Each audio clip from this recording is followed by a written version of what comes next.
Hello everyone and welcome to the channel Indian Battle Strategy. Before beginning the video, kindly subscribe our channel and press the bell icon below. So without further delay, let us begin the video. You are a traveler and for sure, your life would have been filled with adventures. Now, you are in an open area all alone sitting idle and thinking about your journeys. As in a classic case of wrong place, wrong time, you realize that you are sitting in the middle of nuclear test area. Suddenly, you see a spark at distance and now you know that you have got very less time, rather just few seconds to evaluate how to survive nuclear explosion.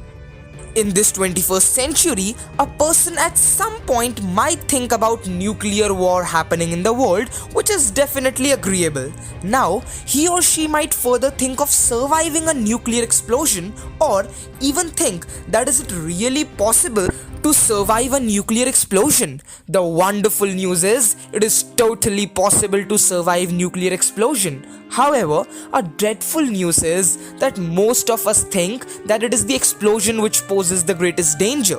We have this thing in our head that we just have to save ourselves from that explosion. However, it is not a completely true scenario. It's not the explosion that poses greatest danger, but the radioactive fallouts. They are the real threat. But don't worry much, we are here to help you. Let's take this step by step and evaluate how to save your life in case of a nuclear apocalypse. The primary thing to calculate your odds of survival depends all on one critical question. Was the discharge airburst or ground burst? Though it may appear that the height at which explosion takes place is irrelevant point to discuss on, but it is important. Atoms after all are most devastating weapons ever created. Now here the question arises, why are we discussing about the height of explosion? So, the difference between a nuke ignited at street level or 1,000 feet above street level can make all the difference. Cities are flooded with buildings, and even when dealing with the titanic forces, these buildings can prove to be assets to deflate the explosion potential of a nuke. Densely packed buildings in rows can serve to obstruct explosion potential, limiting its power to as much as 50%. Understand that during a ground burst where material is disintegrated, its radius can be as much as 25% smaller, but the radius where this explosion causes building collapse is much smaller compared to an airburst. Airbursts are designed for maximum destruction, as now the explosion is not getting blocked by building and other terrain obstacles. Now, you have to decide and make a difficult and an important decision that which is best for your survival, as airburst weapon could have a much larger explosive radius, but actually it causes very minimal fallouts. Whereas ground burst detonations have smaller explosive radius but contribute more to radioactive fallouts. Do you know how people lived in Japanese city of Hiroshima? Because US opted for an airburst over the city. Its reason is that an airburst tends to actually discharge most of the radioactive element into upper layers of atmosphere and into outer space, whereas a ground burst instantly irradiates millions of tons of soil which is vaporized up into the atmosphere, and when it rains, all radioactive elements showers down on us.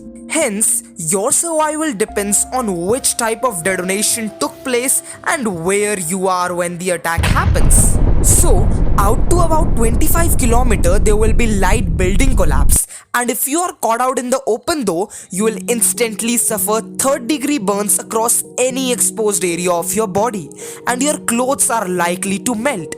Massive fires will soon start and spread everywhere, which poses a threat to survival. At 35 kilometers from the blast area, damage caused to building will be light. There could be roof collapse and chances of glass shattering is also high.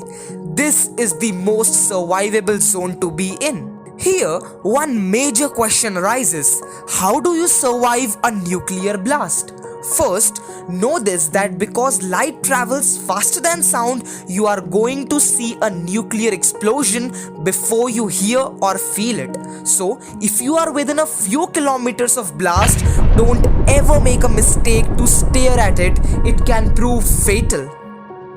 If you are out and a blast happens, you might immediately rush to a window and would want to look what happened outside, which would be a very bad idea as the pressure wave will be fastly moving towards your direction, and after few seconds of blast, it's going to wash you off completely. Remember, ducking and covering is the best way to survive a nuke, and it only applies when you are in a survivable zone. Finding a sturdy desk to hide under is your best you can do if you are indoors, as it will protect you to some extent from the overpressure waves. Suppose if you are caught out in the open, cover your head and neck with your hands and bury your face below in the ground. Always put your feet towards the direction of explosion so your head stays protected. The real trick to survive a nuclear attack, however, is not the initial blast, but rather immediate action and the way we respond after the explosion happens. Some of you might also think of sitting in your vehicles and move immediately. But the problem is that roads are either going to be destroyed or choked with many obstacles. Also, the atmospheric wind can move much faster than a car, which will not at all give you a chance of running. The best survival strategy would be shelter in place you are. Find a sturdy shelter and get inside it as soon as possible. Basement would be a great choice, but if you don't have one, try to put as much distance and barriers between yourself and the outside world as possible. Keep in mind, the basic safety principle behind nuclear power are time, distance, and shielding. If you are on a tall building, going to its top floor could be helpful if building does not have a basement. Otherwise, basement is the best choice you can make. Now, you should wait at the place and should not move around at least for 12 to 24 hours. But the longer you will wait, it will be better. And when you get out, wear a mask so you do not directly breathe in the post-explosion air, which definitely consists of radioactive fallouts. Even just tying a t-shirt around your nose and mouth can help in avoiding breathable fallouts from getting into your body. You should at least have a few days worth of food and water. Non-perishable foods can help you in this situation. Things like canned goods, dehydrated foods, and even pickled items can last a long time.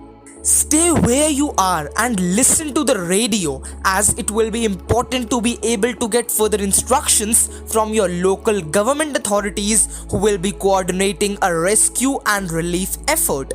Certain conditions like rainstorms can actually make the fallout effect more dangerous. So, even just having access to basic weather forecasts can be a lifesaver. Like many things in life, surviving a nuclear attack is largely a matter of timing and location. Thank you so much for watching this video.